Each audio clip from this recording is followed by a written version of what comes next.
Salut! Petite vidéo pour vous raconter la création de Save the Meeple qui va bientôt sortir. C'est un jeu de placement d'ouvriers avec programmation qui va être édité par Blue Cocker et qui sort du coup le 10 octobre 2019, en France en tout cas.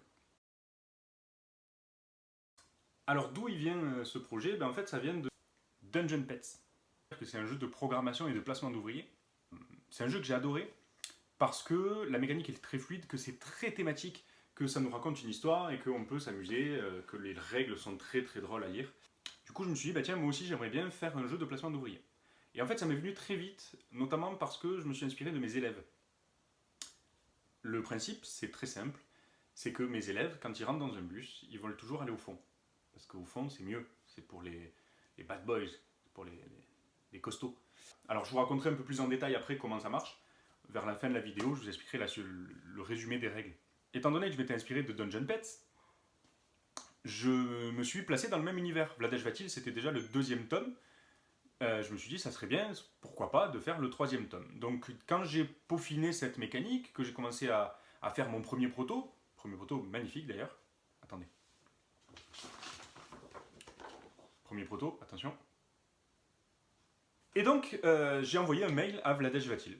Je me suis dit qu'il ne tente rien à rien, j'ai déjà réussi à travailler avec Bruno Catala, pourquoi pas, Vladej Vatil. Bon, Vlada, il était occupé à bosser sur un autre jeu. Je sais pas si vous avez entendu parler.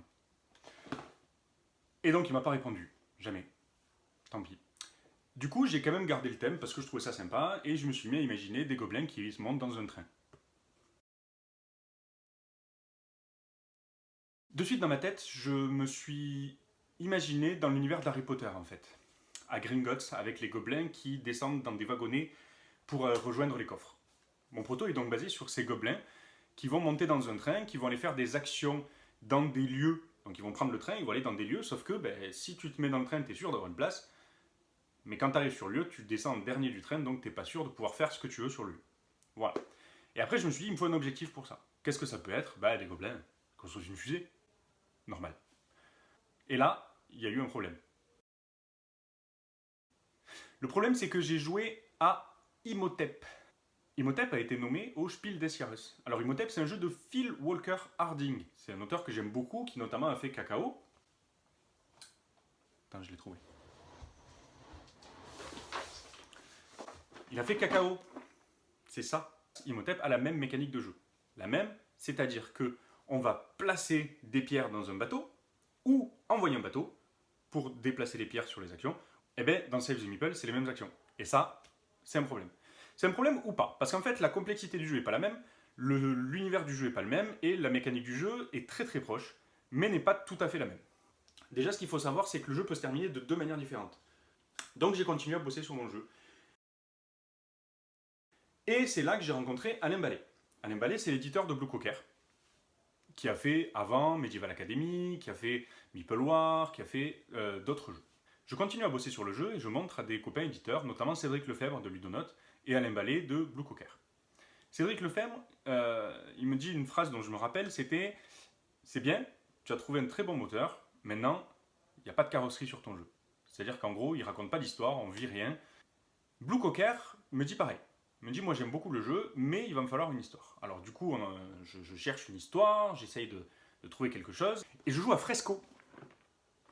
Dans Fresco, on doit construire une œuvre. En fait, on doit faire un tableau qu'on va réaliser tous ensemble, qui est au centre du jeu. Et je me dis, tiens, ça pourrait être sympa dans Goblin Rocket, c'est comme ça qu'il s'appelait, de construire quelque chose tous ensemble. C'est-à-dire qu'au lieu de construire chacun sa propre fusée, de construire une fusée pour tout le monde. La question, c'est qu'est-ce qu'on pourrait faire avec cette fusée? La réponse, c'est facile, on va s'échapper. Mais s'échapper de quoi? Et c'est là qu'Alain commence à vraiment s'intéresser au jeu et à dire « Ah, en fait, ça me plaît beaucoup, tiens, moi je te propose un contrat. » Alors j'avais d'autres éditeurs qui étaient intéressés, mais du coup, comme Alain bossait depuis très longtemps sur le jeu, j'ai signé avec lui. Et en fait, on va utiliser ton jeu dans l'univers qu'on a créé avec Max Valenbois de Meeple War. Il est là. Voilà. Meeple War, c'est quoi? C'est une guerre entre les Meeple. On pourrait faire la suite de Meeple War, après la guerre, le moment où tout va bien chez les Meeple, sauf que des humains viennent les envahir pour prendre les Meeple et les mettre dans des boîtes de Carcassonne. On signe donc un contrat avec Blue Cocker en décembre 2016. Alors ça fait un moment, ça fait 3 ans maintenant. 3 ans qu'on a signé le contrat et le jeu va enfin sortir. Pourquoi? Ben, plusieurs raisons. Déjà parce que on est passé d'un matériel comme ça au matériel de Save the Meeple, que je vous laisserai découvrir dans la boîte. Vous allez voir, c'est pléthore d'éléments 3D, de kirigami. Alors les kirigami, c'est ce qu'il y a dans le livre pop-up. Quand vous ouvrez, ça devient de la 3D. Ça, c'est une idée de Anne. Et donc avec Alain et Anne, ils me trouvent des choses fantastiques, des idées, un univers, ils recréent l'univers. Donc ça prend beaucoup de temps, beaucoup de travail. En même temps, Blue Cocker sort un jeu qui a un petit peu marché. Ça lui a demandé du boulot, je crois. Il a fait des extensions, des modes solo, machin. Donc ça a reporté Save the Meeple, ce qui est normal. Le passage d'illustration, il était énorme, parce qu'en plus, Anne, à chaque étape de la création, notamment pour la couverture, des propositions. Donc elle nous envoyait 3 propositions, elle nous demandait avec Alain de choisir. On a validé cette couverture-là, et puis elle passait à la colorisation, puis elle passait au titre, jusqu'à donner cette magnifique couverture qui est là. Alors il y a des gens qui disent que sur la couverture, là, c'est Benoît Turpin. Moi, je pense que oui. Alors, les règles de jeu de Save the Meeple, c'est quoi? Soit on finit par une évasion, c'est-à-dire qu'on a réussi à construire suffisamment de fusées pour s'échapper. Soit on finit par une invasion, c'est-à-dire qu'on n'a pas réussi à construire assez de fusées et qu'on s'est fait envahir par les humains dans la forêt. Les 2 manières différentes de gagner, donc de mettre fin à la partie, vont impliquer 2 scorings différents. Donc il va falloir pendant la partie marquer des points en construisant les fusées, mais aussi essayer de s'orienter vers soit une capture des humains si c'est une invasion, soit envoyer le plus possible d'astronautes dans l'espace si c'est une évasion. Ok? À votre tour de jeu, qu'est-ce que vous faites? Vous avez des meeples, vous commencez avec 6 meeples dans votre base, et vous allez les placer à l'arrière d'un train. Voilà, le plus à l'arrière possible. S'il y a déjà quelqu'un, vous mettez juste devant lui. Ça, c'est la première action possible. La deuxième action possible, c'est d'envoyer un des trains dans lequel vous êtes vers un des lieux. Je vais reprendre mon magnifique prototype pour vous montrer. Donc vous prenez un des trains là, hop, et vous envoyez tous les meeples vers le lieu. D'accord? La troisième action possible, c'est de ramener un train. Et donc tous les meeples qui étaient sur le lieu reviennent à la gare, dans votre base. Sur chaque lieu, il va y avoir des actions différentes qui permettent de récupérer des ressources, de transformer des ressources, de recruter d'autres meeples, etc., etc. Ça, je vous laisserai découvrir dans les règles.